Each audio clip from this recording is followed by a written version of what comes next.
Dr. Vivek, thank you. It was a wonderful talk. When it comes to these poisoning cases, will there be a coagulopathy, and how do you titrate your anticoagulation?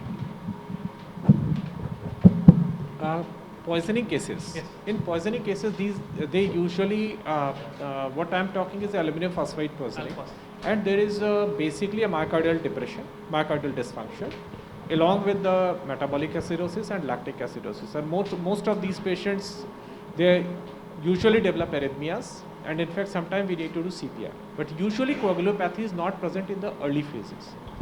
If later it happens, then it all depends that whether if there is a liver failure, then we have to replace the plasma, or if there is a platelet issue, then we address with the platelet issues. Thank you. I have another question. Yes. This high incidence of poisoning in your area, is there a reason? Yes, sir. Basically, this is poverty is a very big reason, especially in the farmers. These are freely available tablets of the aluminum phosphide, and with the farmers, because it is used as a grain preservative, and because of financial issues or some family issues or some affairs, these youngsters, these are mostly attempted suicides. Suicide. This is used for the suicide only, because it's a so pungent order that it cannot be used as a homicide or for some other, accidentally it cannot be taken. Because I was interested to hear that one of your patients committed suicide after surviving ECMO. So if most of these are attempted suicides, do you have a compulsory psychiatric counseling after? Yes, sir. We do. We routinely do a psychiatric counseling. When we take the history, most of these patients are on the antipsychotics or antidepressant before and also. So we continue with those, and then once they are off ECMO, and then we go for the psychiatric counseling for these patients, because this to is me, it's a little oxymoronic that they are attempting suicide out of poverty and they're able to afford ECMO. True, sir. That is the reason that we come across with the patient, nearly 1/10 patient only we are able to put them on ECMO. Rest all because of financial issues, they cannot afford that. So somehow we are able to manage the ECMO in these patients also. We have done one case long time ago of snake bite where both cardiac and respiratory failure who survived, but we don't have any large. Thank you. Thank you, sir. Charges over there has given this charitable organization. Yes. You do it for a reasonable cost, no? Please tell us about that. So basically, we started ECMO program in our hospital in the aluminum phosphide. Actually, our first 5 cases were only VECMO aluminum phosphide poisoning. And looking at this, that as you said, rightly said, sir, that the financial issues and they are committing suicide. So our cost for running ECMO is pretty less, because we use the integrated circuit, indigenous circuits. So initiation cost roughly ranges from 80,000 or 90,000 rupees. And then daily running cost is 10,000. In last 9 years, we have not increased the cost for running cost of ECMO itself.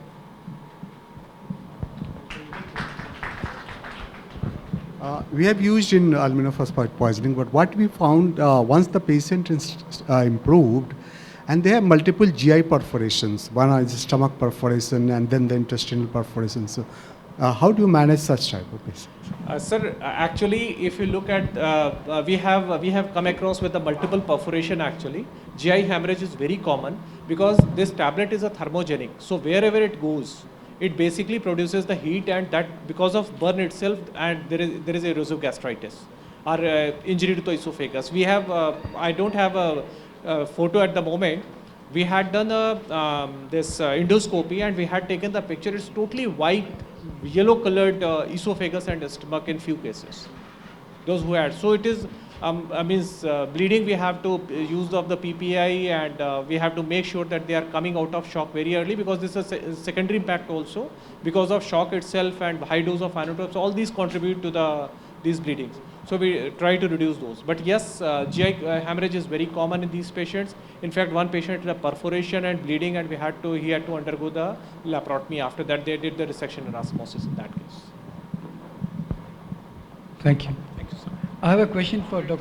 Okay. Sir, in view of the cost factors, I am with All India Institute of Medical Sciences, Bhubaneswar. As a government sector or semi-autonomous sector, they started putting the patients on ECMO as well. It is one of our ECMO Society of India fellowship program graduates, Dr. Krishna. I am with their program. So far, they have done 5 cases with 1 mortality. Rest of them have survived. So this is just a small initiative and small beginning, trying to do ECMO in a government sector, because they have got everything, like the perfusion services, cardiothoracic services, everything is there with a reasonable cost and minimal cost. They should be able But to run the actually, program. we are in fact doing one of our ongoing studies is evaluating the cost.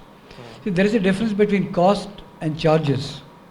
Cost is universal. Charges might be different in this hospital versus Ludhiana or Bhubaneswar. Cost is the same. So it's just that if your costs, if your billable amounts are low, it really means that somebody is subsidizing it. The actual costs do not change regardless of the facility. And it's important for us to have a large database of costing so that when Ayushman Bharat or any of these schemes become universal, you have hard data to have a viable reimbursement package. Otherwise, somebody says for ECMO I'll give you 50,000, it becomes meaningless as an exercise. And ECMO Society perhaps should look into costing more seriously. In fact, we are part of one study. The other thing I would like to suggest, since 2 things have established after COVID, is the role of ECMO in lung failure in ARDS, whether future waves are COVID or some other pandemic. It's the role of ECMO in respiratory failure is established, and the role of prone positioning is more or less, established. So, do you think there is a need for specially designed beds for prone position? Because right now we are doing is very crude, and especially when you mention pregnant women, you could easily imagine a bed with a central hole, so that the belly protrudes through the hole into without being uncomfortable. So there would perhaps be a need to design special beds for proning and for special situations. Very good question, Bala. I have seen these beds in US nearly 10 years ago, specially designed beds where the patient is totally wrapped up and the whole bed turns around, that sort of situation. But there is improvement to this technique. When people do it manually, it is a question of expertise as well. This is following my experience from Glenfield Hospital, Leicester. Probably it takes around 5 to 6 minutes time for turning an adult around with expertise. Once it is built up and it is part of the practice, dedicated ECMO specialist nurses doing this from time to time.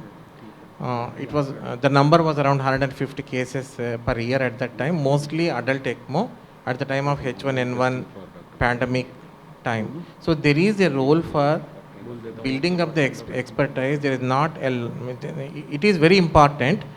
Cannula disposition, cannula changes, etc. can happen, but one has to be very careful, and it is possible to do that.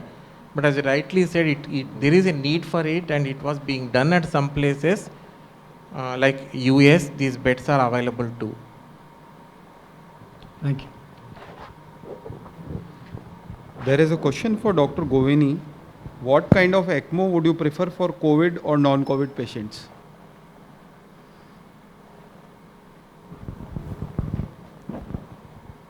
For both the supports, or what is For the both the supports. It's not clear. It's a very generalized question. He has just asked what kind of ECMO support would you prefer for COVID and non-COVID Yeah, it patients? depends upon, again, if you are the patients who are on VAV ECMO, VV ECMO, Yeah. then you have to convert into VAV ECMO. You had additional add the arterial support if there is a compromised heart.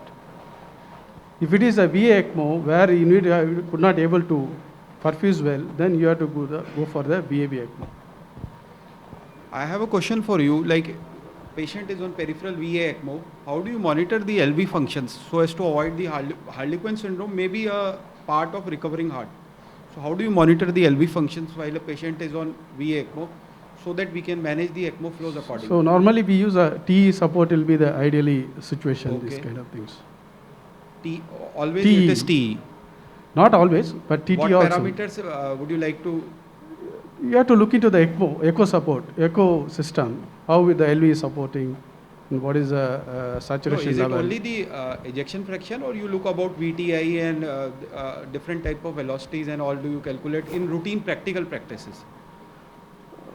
See, as far as the surgeon's concerned, we look into the echo, see how the LV dimensions, what is the LVEF, whether it is RV pressures, All those things we have to look into that.